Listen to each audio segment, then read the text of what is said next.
Alabado sea Jesucristo y María Inmaculada. Bienvenidos a este domingo 27º del tiempo ordinario. Vamos a leer del Evangelio de San Mateo, capítulo 21, versículo 33 al 43. En la lectura del Evangelio de este domingo encontramos a Jesús una vez más discutiendo con los líderes de la nación, con los sacerdotes y los ancianos, y los desafía con otra parábola sobre la viña. Ya es la tercera vez que Jesús habla y usa una parábola usando el simbolismo de la viña.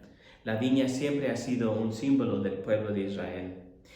Y en esta parábola vemos que es el mismo dueño, no el mayordomo, no los trabajadores, es el mismo dueño de la vid que toma el tiempo de plantar las plantas que él quiere, de construir una cerca alrededor para protegerla. Él mismo es quien trabaja la viña, él mismo es el que construye hasta la presa que va a usar para que en el tiempo de la vendemia venga el fruto y venga presado y nos dé su delicioso fruto, que es el vino. Es el mismo dueño que hace todo este trabajo. Él hace todo para que todo le salga bien. Pero una vez terminado este arduo trabajo, lo que hace el dueño es que lo alquila a unos inquilinos que no tenían que hacer mucho trabajo. El trabajo difícil ya lo había hecho él. Lo único que tenían que hacer los inquilinos era de cuidar las vides, de cuidar la viña, de cuidar que cuando estén listas las uvas puedan ellos presentar el fruto al dueño. Y sin embargo, el escenario está preparado para que se desarrolle el drama de esta parábola. Y la palabra está escrita de tal manera que los oyentes de Jesús entiendan claramente. Todos sabían lo que era la viña, todos sabían lo que era la fruta de la viña, todos sabían qué importante era el fruto de la vid, el vino para esa cultura.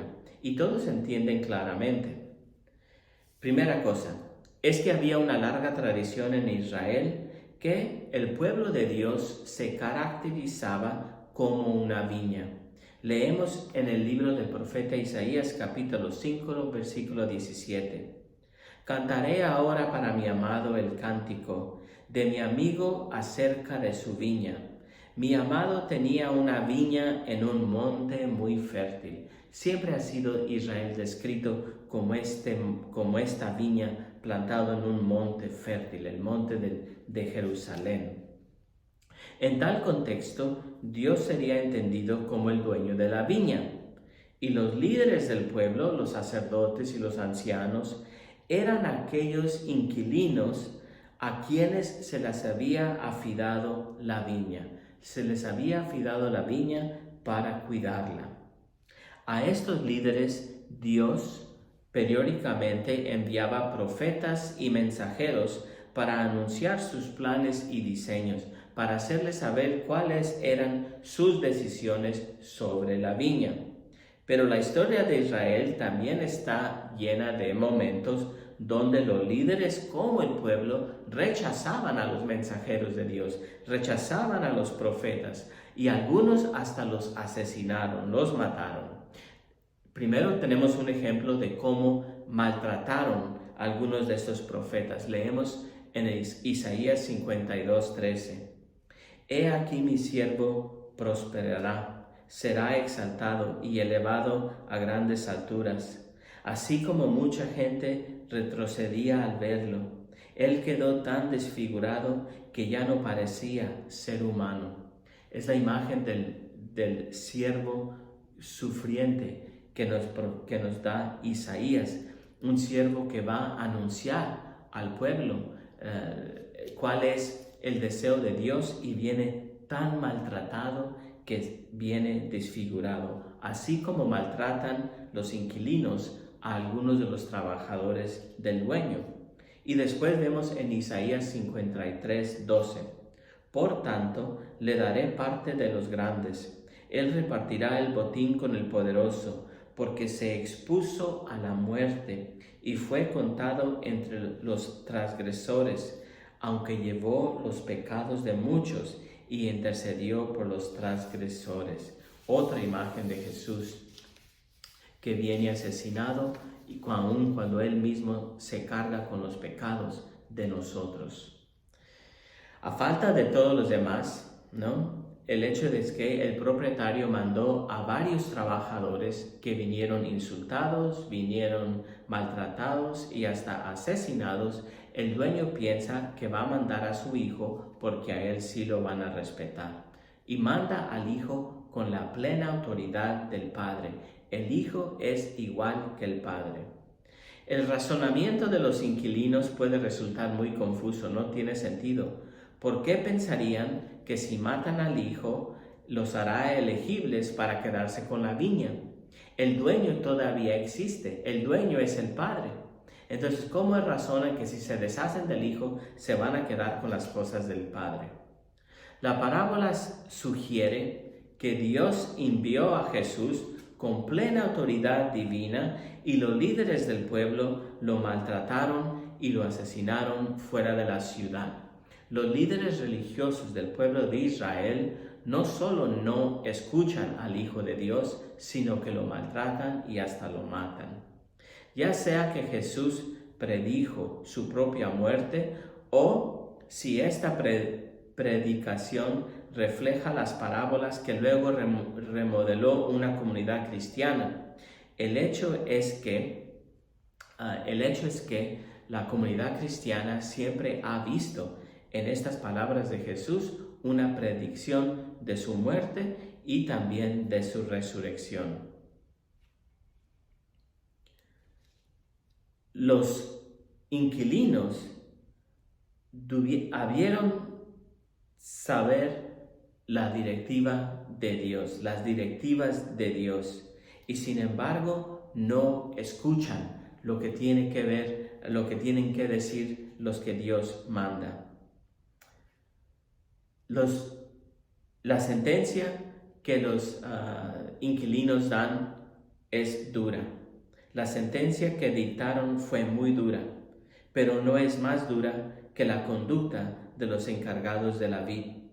Los efectos que produjo esta parábola se hacen semejantes al efecto producido por la palabra que escuchamos la semana pasada. Los dirigentes se condenaron a sí mismos con sus propias palabras, y de este modo quedan ellos avergonzados ante el pueblo y el honor de Jesús viene exaltado. ¿Cuáles son algunos de los temas de este evangelio de este domingo? Primero de todo, el viñedo, la vid. El viñedo, la vid, son plantas robustas, son plantas fuertes, plantas que aunque normalmente se encuentran en climas templados o calurosos, también pueden prosperar en regiones con menos calor. Pueden crecer de dos maneras. Pueden crecer silvestres, afuera, sin cuidado, y producen fruto.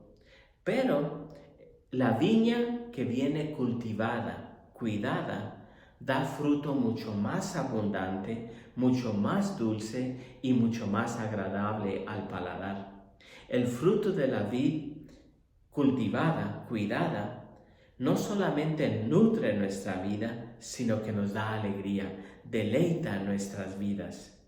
De una vid cultivada obtenemos uvas que se pueden comer frescas de la vid y se pueden comer así sola, fruta fresca, buena. También se pueden secar y pasar pasas, ¿no? Que también son deliciosas y nos nutren. Y claramente se puede también traer la fruta de la vid y obtener un delicioso vino que alegra nuestra vida. No es de extrañar que tanto el antiguo Israel como los primeros cristianos emplearán este símbolo de la viña cuando hablan del reino de Dios. El reino de Dios que es abundante, que nutre y que nos da alegría. En la metáfora que describe la parábola de hoy, nos está hablando de una vid cultivada, que ha sido cuidada y protegida, para poder aprovechar el máximo esfuerzo de sus frutos. Pero también es necesaria cuidarla, es necesaria protegerla, es necesaria podarla, es necesario darle agua, es necesario cuidarlo de todas aquellas cosas que le quieren hacer daño, de todas aquellas cosas que pueden hacer daño a la vid. Tenemos que protegerla aún de otras personas, enemigos del propietario, que quisieran robarle su fruto. Lo mismo ocurre con el reino de Dios. Hay que cuidarlo y protegerlo.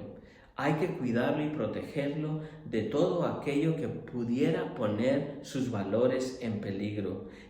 ¿Para qué? Para que el reino de Dios pueda producir frutos abundantes y deliciosos. El segundo tema que se ve aquí es la deslealtad. Nosotros podemos entrar al reino de Dios y vivir sus valores, y también podemos salirnos del reino de Dios y rechazar sus valores.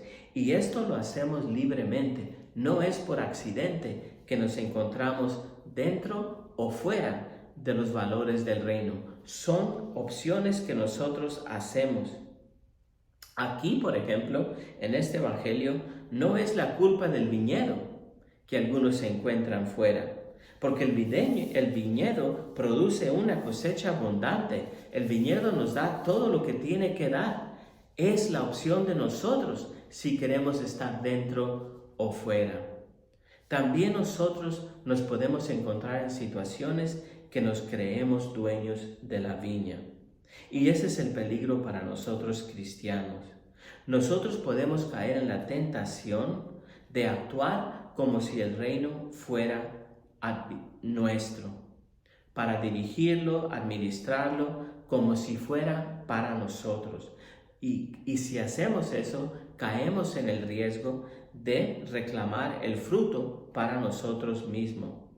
Incluso podríamos hasta marginar o expulsar a otros con quienes no estamos de acuerdo para obtener el control exclusivo del viñedo.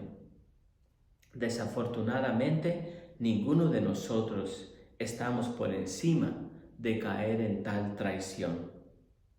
Una vez más, Dios cuidará de la vid, y esta es la buena noticia del Evangelio, que una vez más, aún en medio de nuestra traición, Dios cuidará de la vid, y de ella se regocijará de nuevo. De nuevo Dios se alegrará al ver que producimos fruto. Siempre existe la expectativa de convertirnos. Siempre Dios va a tener la esperanza de que nosotros volvamos a convertirnos en trabajadores de su reino, en trabajadores excelentes y honestos, en servidores honestos de la vid, para poder cosechar y recibir la parte del fruto que Dios quiera darnos. Dios los bendiga.